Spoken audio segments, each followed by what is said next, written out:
não é? Os riscos iminentes. Então, a gente vê esse impasse continuando. Hoje vocês vão ter alguma reunião, algum posicionamento, vão para o Pelourinho daqui a pouco, né, se reunir e daí para frente? Daí nós esperamos que os órgãos se façam presentes, todos. Normalmente eles têm ido, todos os órgãos. Esperamos que o IPHAN esteja presente também para saber que providência ele vai adotar, né, independente da ação que já foi promovida. E nós esperamos também, Daniela, que não haja demora no cumprimento e na execução das ordens. E que esses órgãos envolvidos, especialmente o IPHAN, ele nos dê uma solução, apresente para a gente, olha, independente do que a Justiça venha determinar, deliberamos por fazer isso. Porque o que a população precisa saber é que um polígono do Centro Histórico, ele é tombado pelo Instituto Nacional e não estadual. Então, a competência para manutenção e conservação, além dos proprietários, passa a ser do Instituto de Conservação Nacional, que é um órgão federal, uma autarquia federal. Então, muitas vezes, o órgão estadual fica impedido de agir, exatamente porque a competência é da competência federal. Foi por isso que nós convocamos o Ministério Público Federal para participar conosco dessa ação. E esse arruinamento, essa falta de manutenção, todos esses problemas, pelas imagens, nós como leigos, está claro que a situação é muito grave. Até os bombeiros ontem, doutor Ulisses Campos, do Ministério Público, tiveram dificuldade para adentrar esse imóvel e fazer a retirada. Foi o dia todo de trabalho. É verdade. Para tentar retirar e já temendo uma outra tragédia. É verdade. Não é verdade? É verdade. A visão que nós temos é clara, está aos nossos olhos, nós não podemos negar isso. E o que é que a gente espera? Que esse órgão federal, ele se sensibilize imediatamente, porque as ações vão continuar. Entendeu, Daniela? O Ministério Público, ele não vai ficar parado esperando novas tragédias acontecerem. Inclusive, nós faremos a comunicação às promotorias criminais para que apure a responsabilidade sobre as mortes. E aí nós vamos falar agora de não responsabilidade objetiva, mas responsabilidade subjetiva. Porque se o cidadão sabe que aquele imóvel apresenta risco iminente e uma tragédia pode acontecer, ele tem a responsabilidade de impedir que ela aconteça. Com certeza. E tem um prazo também para a resposta dos órgãos envolvidos nessa ação que vocês impetraram na terça-feira, não é, doutor? É verdade. Nós não sabemos. Eu não sei ainda qual foi o prazo dado pelo juiz. Pode ser o prazo dado de emergência, de 72 horas. Eu não tive acesso ainda ao despacho do juiz, não sei qual foi a resposta dele, mas acredito que deva ser esse prazo, pela urgência que o caso requer. E olha aí, a manifestação acontecendo às 7h02, você assiste as imagens ao vivo, feitas através do nosso link imóvel. O nosso repórter Gabriel Pinheiro está no local, mostrando a indignação dos moradores. Esses moradores agora estão pedindo a demolição desse imóvel. E aí, doutor, tem alguns imóveis que realmente... Agora, na Europa, ontem nós conversamos, o senhor me disse que algumas fachadas apenas de casarões históricos são preservadas, porque são retratos para as futuras gerações, retratos arquitetônicos e da história, não é? Há a possibilidade disso que os moradores estão pedindo? O que eu acredito que deva acontecer é que uma avaliação técnica, Daniela, e isso só pode ser feito por engenheiros, por arquitetos, né, por especialistas no assunto, eles é que devem dizer através de laudo, porque agora já está na justiça. Então, tudo que nos interessa é através de laudo. Em que situação cada imóvel vai estar e o que pretende fazer. Ô, doutor, deixa eu tocar em outro assunto. São 7h03, repito, vocês estão assistindo uma manifestação dos moradores na porta do casarão da Ladeira da Soledade, no Barbalho, onde ontem aconteceu um desabamento. Recentemente, teve um grande show na região ali também no Centro Histórico. Um show que causaria impactos, né, pelo som, pela movimentação de pessoas. Aí a gente fica assim, na dúvida. Então, oferecem tanto risco, são casarões, por exemplo, na região da Ladeira da Conceição da Praia, que também oferecem risco crítico, iminente de desabamento. Como é que é essa liberação e como é que é vista essa questão pelo Ministério Público?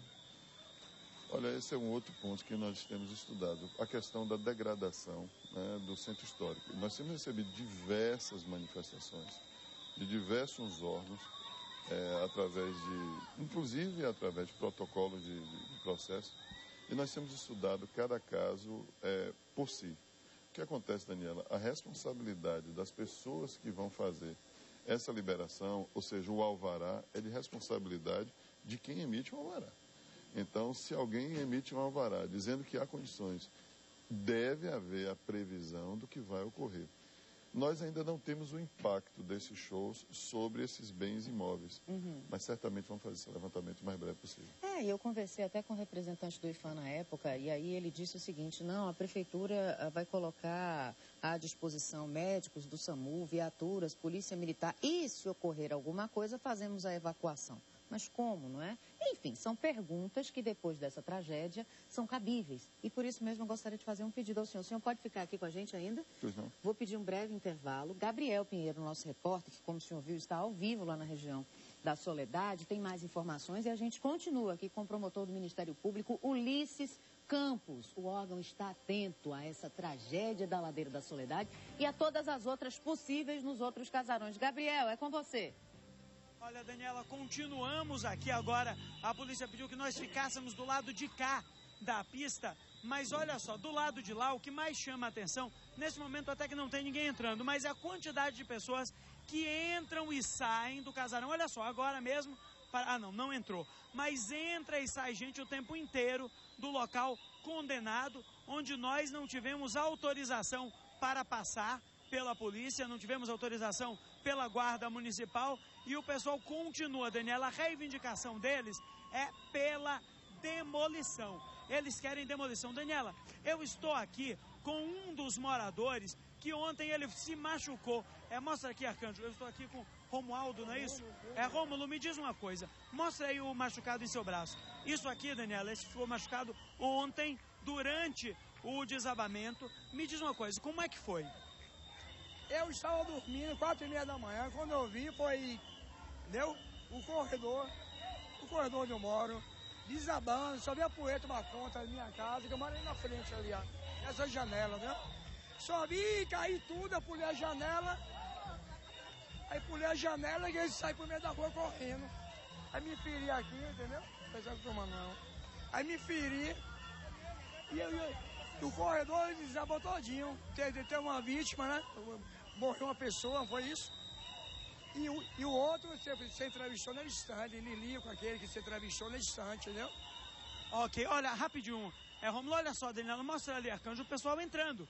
Neste momento, onde nós não estamos podendo ter acesso, as pessoas entram e saem e não há nenhum posicionamento da Guarda Municipal, da Polícia ou da Defesa Civil para que eles não entrem. Acho que até pela impossibilidade de controlar uma multidão tão grande. Um fato curioso que eu constatei com o pessoal aqui, Arcanjo, mostra o material que está fechando ali a pista. Tudo isso é material do desabamento de ontem, Daniela. São pedaços de madeira que eram usados como escoramento provisório e tudo isso veio ao chão na hora do desastre. Me diz uma coisa, como é que vocês escoram? É material desse tipo aí mesmo que é usado para escorar? Quer dizer, é uma coisa feita tão amadoramente assim, é um perigo. As pessoas pegaram lá dentro, esse material lá dentro, do prédio que caiu, né? Os prédios que caiu, aí a pessoa pegou os materiais e botaram ali na estrada, entendeu? Quer dizer, a situação de vocês é essa aí.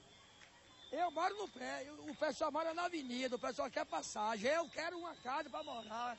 Eu moro ali há 40 anos, entendeu? 40 anos que eu moro, a prefeitura vieram, escoraram só a frente do prédio. A gente mandou escorar dentro, mas não, dentro não é com a gente não. Só escorou, preocupado só com a população. Com a gente que mora lá dentro, ele não tá nem aí. Pois é, Daniel, uma situação bastante complicada. Vários moradores aqui reclamam. Nós não temos mais como chegar até a manifestação por um problema realmente técnico, não tem como. Carros muito pesados, apenas para explicar para o telespectador, passam aqui pela avenida e nosso cabeamento, nossos fios não podem ficar sujeitos aí a todo esse peso, ou então corremos o risco até de sair do ar. Mas continuamos aqui, Daniela, mostrando tudo. Neste momento a situação parece estar controlada, mas a polícia continua aqui. Olha só, chegam mais policiais, uma viatura está do lado da manifestação, eles se aproximam, mas tudo feito de forma muito pacífica, Daniela, tanto por parte dos moradores quanto por parte da polícia. Chegou-se a pensar em atear fogo aqui a esse material, mas houve um consenso com os policiais e decidiu-se que não era o caso, ou seja, é uma manifestação pacífica e nós estamos aqui, Daniela, esperando o corpo de bombeiros. Olha só, Arcanjo, mostra ali uma criança, acabou de descer, está ali dentro do casarão, a criança, Daniela. Nós vemos essa cena, crianças, idosos, entrando e saindo o tempo inteiro, ao lado do cartaz que diz que tudo está interditado, ao lado do cartaz que diz que ninguém pode entrar. No entanto, como não está trancado, como é o acesso para 300 pessoas, eles têm que passar por aí. O único caminho alternativo que eles têm é lá por trás, tem que percorrer um caminho de mais de 300 metros, dar uma volta, uma situação que para eles, Daniela, é bastante complicada. Vamos esperar o que a Defesa Civil tem a dizer. Daqui a pouco vamos conversar com representantes da Defesa Civil e do Corpo de Bombeiros para falar não apenas das providências, mas também dos riscos reais que essas pessoas, essas mulheres, crianças, idosos correm ao permanecer neste casarão, Daniela, que, como o promotor colocou muito bem, é um patrimônio, tem que ser protegido, mas do jeito que está é bastante complicado aqui, viu, Daniela? Às 7h10, as imagens ao vivo da manifestação que está acontecendo. Porém, a Codesal se manifesta desde 2009, vale lembrar, condenando esse imóvel, esse casarão. Já tinha dito aos moradores que não poderia ser habitado e os moradores, sabendo disso, estavam habitando. Vale fazer esse meia-culpa, não é, doutor Ulisses Campos? É verdade. Olha, Daniela, nesse momento, é o momento em que a gente faz um apelo seríssimo à população. Nós pedimos ao juiz que fosse autorizada a fixação de uma placa enorme, de pelo menos 2 metros, 2 metros de altura por 2 metros de largura, elaborado pelo Nudepac. Nessa placa, é uma placa bem chamativa, com cores berrantes, avisando a população do risco de permanência ou de passagem próxima pelo imóvel.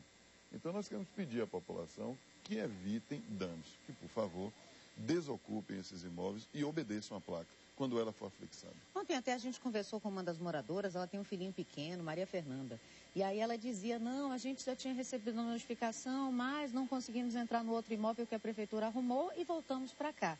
Então, eles estão, de alguma maneira, descumprindo uma ordem, não é, doutor? É verdade. Chega o momento da população colaborar também com a sua própria vida. Porque o que acontece? O fato está aí. Nós não vamos mudar o fato em 2 horas, 3 horas ou 2 dias. Então, o que acontece? Nós precisamos agora evitar que as pessoas morram. Agora, a placa, esse é o pedido nosso. E fizemos ao juiz que coloque uma placa e essa placa vai ser afixada na frente do imóvel. Então, vai ficar muito claro. Esse imóvel é um imóvel de risco, ele pode cair a qualquer momento. Então, isso vai levar o cidadão a refletir e a não entrar. E se invadir, também ele vai saber que ele tem parcela de responsabilidade nessa invasão. Pois é, ano passado nós temos o dado aqui de que 5 pessoas morreram por causa de desabamentos em Salvador. Esse ano, o José Carlos Dias, ontem, aos 40 anos, morreu soterrado e deve ter sido uma morte dolorida e dramática, porque ele ficou sofrida. Ele ficou ainda um tempo, sobreviveu, mas pela dificuldade, repito, do acesso dos bombeiros, o corpo só conseguiu ser retirado no início da noite. Então, doutor, é uma situação muito delicada, né? E como esse imóvel aí tem vários outros habitados e condenados. Daniela, esse é o levantamento que a gente está fazendo junto à Codesal. Não é fácil, não é simples, inclusive porque muitas vezes a Codesal chega e as pessoas automaticamente fazem ou simulam que não estão presentes, ou realmente não estão, porque estão também cuidando de seus afazeres. Enfim, é a cultura da miséria. E com a cultura da miséria você tem que ter um outro tipo de pensamento para lidar. Não é um pensamento de força, mas é um pensamento também de trazer a cultura da vida para eles. Apresentar uma perspectiva, olha, aqui é centro, aqui está perto das coisas, mas sua vida está em risco. Você pode morar num lugar mais longe, num lugar mais afastado, porém que isso possa preservar sua própria vida. E causa um transtorno tremendo. Estamos conversando ao vivo com o promotor do Ministério Público, Ulisses Campos. Ontem, nessa região aí do Barbalho, as aulas tiveram que ser suspensas, o trânsito foi interditado, nos casarios ao redor, a luz foi interrompida, a água também, para que eles fizessem devidamente o resgate, enfim, a mobilização total dos órgãos, Transalvador, Sucop, Bombeiro, Polícia Militar. Então, é todo um aparato, não é? E uma situação de alerta que fica, né? Exatamente. É uma situação de alerta. A gente, quando vê as chuvas começarem a cair, Daniela, a gente que está envolvido no processo, a preocupação nossa, ela aumenta. E é uma... Quando você não está no processo envolvido diretamente, até que você passa, mas quando você está dentro do processo, acompanhando a luta dos bombeiros, da Codesal, dos companheiros, a gente percebe que é uma luta muito difícil, é uma batalha quase que insana, as horas, né? conta-se por minutos a permanência de uma pessoa que está caída no escombro. É muito difícil.